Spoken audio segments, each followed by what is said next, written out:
Okay, so now that you have an understanding kung ano yung traits na kailangan ng virtual assistant, we also told you kung ano yung usual na reason why people hire virtual assistants. Let's now go to ano ba talaga ang ginagawa ng isang VA. So, like what we have said, merong iba-ibang VAs just because may iba-ibang klase ng mga tao. Okay, so VAs vary from one function to another, and sometimes yung VA na ito yung function niya, they can be the same VA for a different function. Okay, because VAs are normally multi-skilled.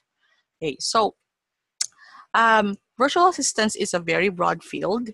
And again, a VA can have varying functions per situation, per project, or per client. So I could be a VA for a client for social media, and it doesn't mean that I can only look for social media clients. I can also be a VA for a client for digital marketing, because that's also part of my skills as a VA. Okay, or it's the same client but it's a different project, right? So at any given point in time, it can be different. The VA can be different, the skill can be different, the work can be different, but it's all virtual assistants. Okay, so these are, pag-uusapan natin in the next few slides, yung mga maliliit lang na example ng mga types ng VAs to give you an example, to give you an idea. And you can always go back to this admin and general virtual assistant as yung pinaka-basic na VA that you can be. So you can start with this. These are mga usually talaga lahat ng VA meron to. And then as you go along, you can add more and hone these skills. Okay? So, ito yung mostly mga secretarial work ang ginagawa nila as virtual assistants. That's why mapapansin nyo, some clients, they call VAs as PAs or personal assistants. Okay? Because their function is more like a personal assistant. So they do email management, calendar management, they answer phones, they do a little data entry, nag-research sila, and yung mga pangilan nila na ad hoc or yung i-ask ng client na gawin mo. Mostly maliliit lang yan, yung mga tipong madaling gawin. Okay? So, no expert skill na kailangan. So, most ng mga VAs na napansin namin, and even the VAs that start with us, ito yung una nilang ginagawa. And then, as they go along, kung ano yung matutunan nila sa client nila or kung ano yung preference nila, gusto nilang matutunan, nag-spend sila ng time to learn that so they can level up. Okay, so again, if you're starting out, these are some of the basic things that you have to know para ka ma-hire as a VA. Okay, so another example is a social media virtual assistant. Okay, so some of the general VA skills, so any one or two or three of those, or maybe all of that, and social media posting, scheduling, they also reply to messages, comments, and curate content.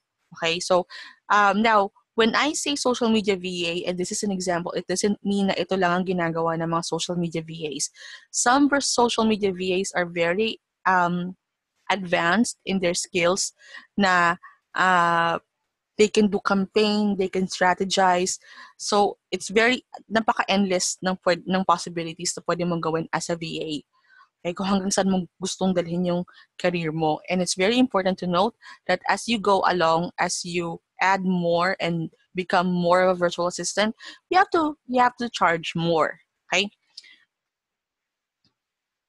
Another example is a writer virtual assistant. Now, the term VA is already very broad, but yung writer is also a very broad term. So writer VAs, they tend to niche, or they actually focus on a few things. Okay, so some of the skills, that's a basic administrative general VA, and these they can create written content, and posting sa mga blogs, websites. They can manage blogs and websites, anything about content and content creation, or writing. So sometimes writing does not mean just blog lang.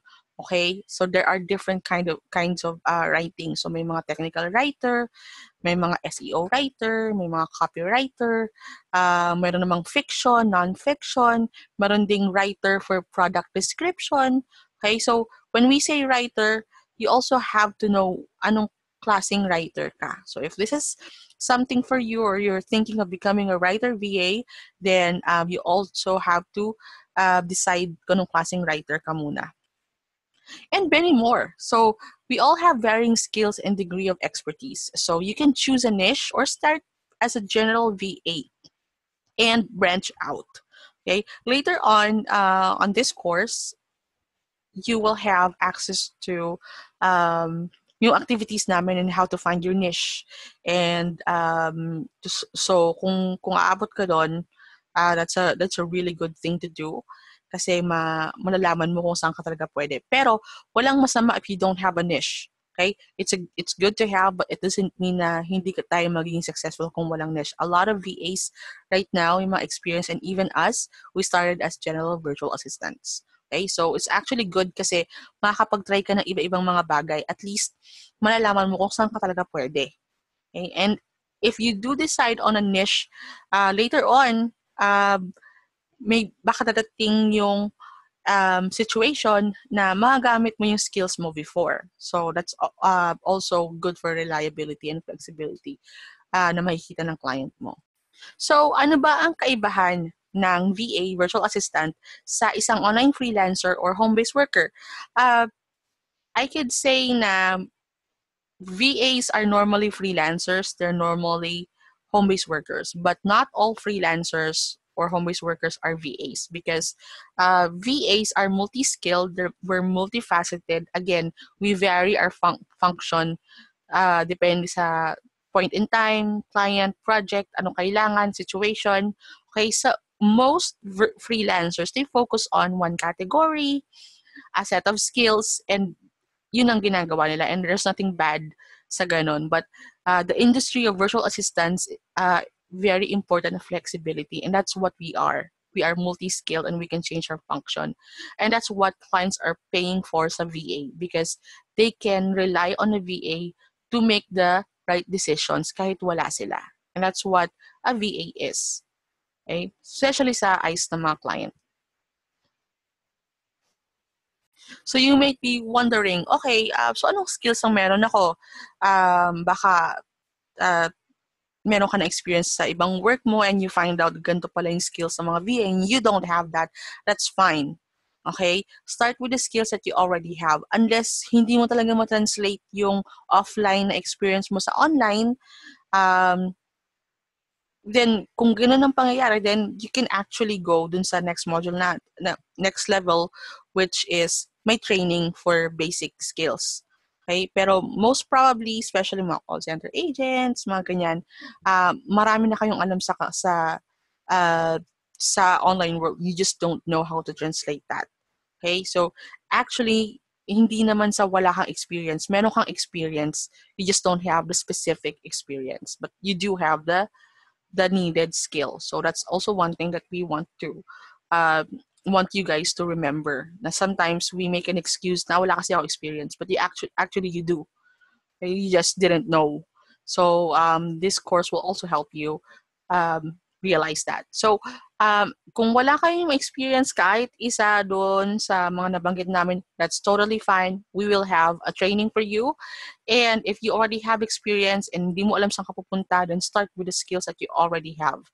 Okay? Because you will hear a lot of things. Maraming pera sa e-commerce. Okay, social media. Ito, ganyan, real estate, ganyan. So, alin doon? Because any one of those, you can be successful. Because it's true, any one of those may pera. Any one of those, pwede mong gawin. Pero what's important is you have to be comfortable. Okay? So, unless talagang gusto mo matuto ng really different skill and you have the time, then go for that if that's your decision. But for some people who would like to have a practical decision, start with the skills that you already have. Okay, so that concludes this video. There will be another video. Again, The slides will be available in the same page, so you can download them. And if you have any questions, feel free to comment, send us a message, or send us an email.